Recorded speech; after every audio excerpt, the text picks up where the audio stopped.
दुनिया में 3 ही लोगों की उम्र नहीं ढलती, सूरज, उदय और मजनू। समझेगा नहीं? ओके। और सूरज तो ढलता भी है, उदय और मजनू कभी नहीं ढलते। अब भाभी इसको चाहिए और चॉइस हमको पूछ रहे हैं यार। तू बता दे ना कैसी भाभी चाहिए तेरे को? भाभी चाहिए मतलब सुंदर सुशील चलेगी अपने को तो कैसी भी। बस उसी की तलाश में है हम। देखते हो भैया, एक औरत नहीं है जो खर्चा कर सकती है, बस उसी की तलाश में।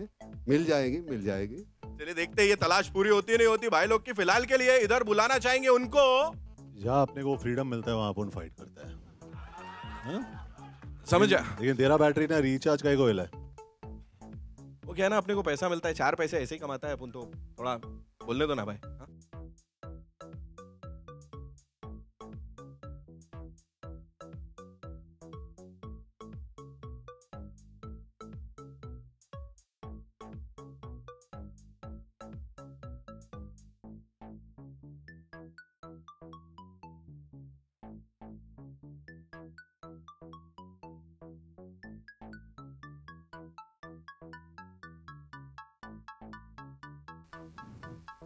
इसी के लिए झगड़ा है पूरी फिल्म में।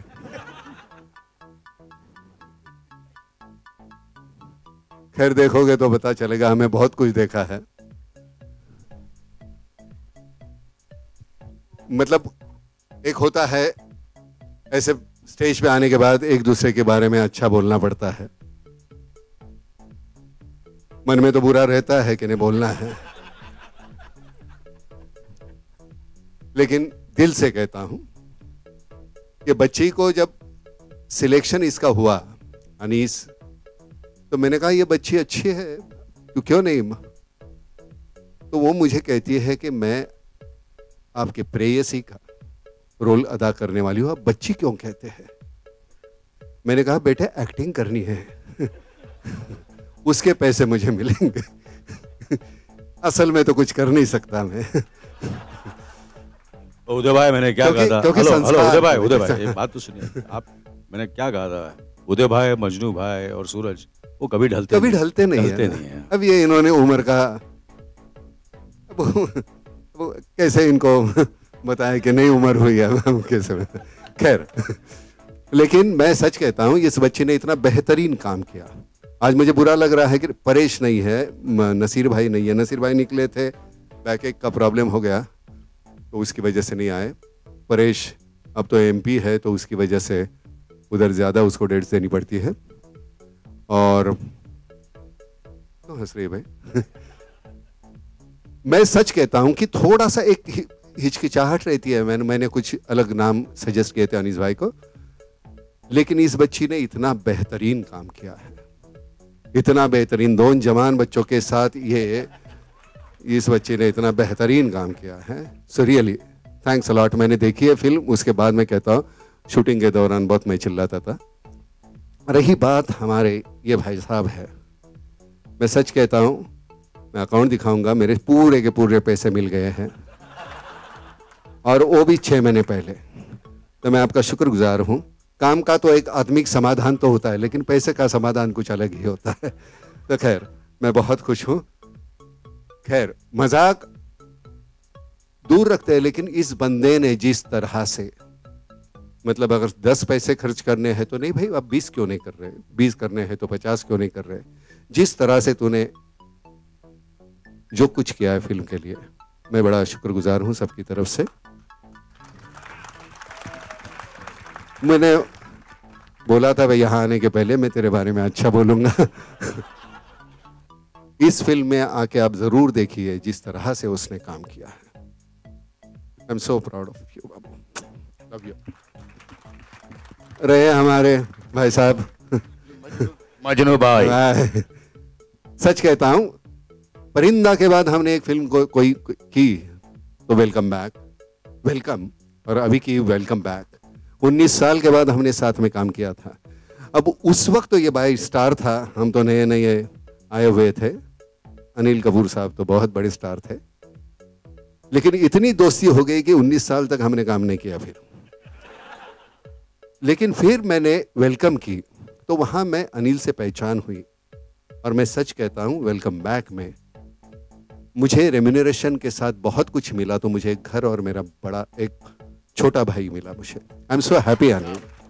Thank you. मुझे सबसे अगर कुछ मैंने कमाया है इस फिल्म में तो तू मुझे मिला। आई एम सो हैप्पी, और ये कहने के लिए मैं आज आया, हाँ सच कहता हूँ आया। I am so happy, I am so happy. Thank you Nana.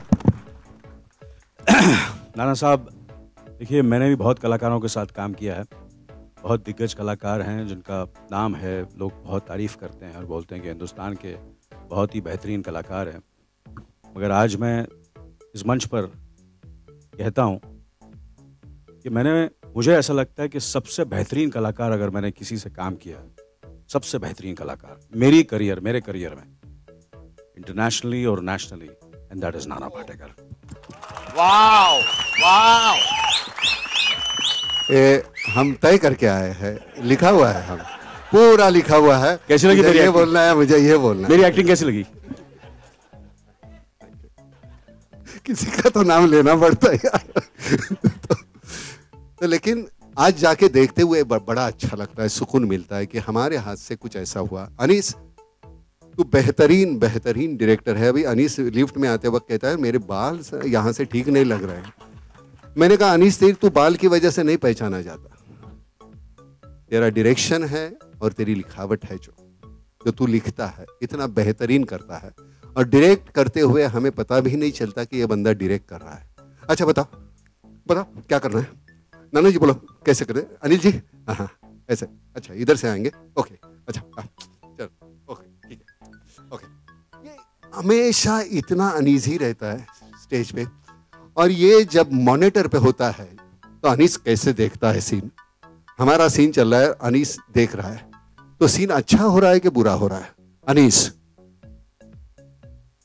Sound wrap camera action.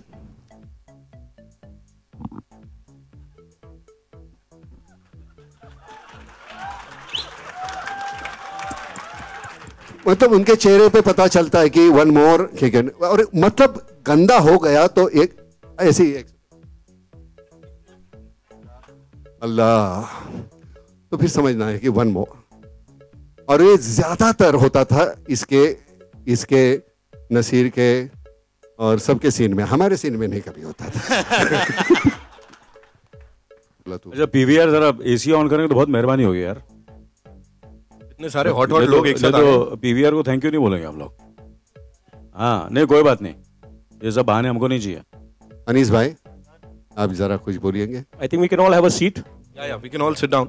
दोस्तों, मुझे जितना बोलना था वो सब कुछ जो है वो नाना जी ने बोल दिया है ऑलरेडी, और सिर्फ इतना बोलना चाहता हूँ कि जो नाना जी बार बार बोल रहे थे कि ये हमने सब प्लान किया है, लिख के आए हैं, मेरा यकीन जानिए ऐसा कुछ नहीं है।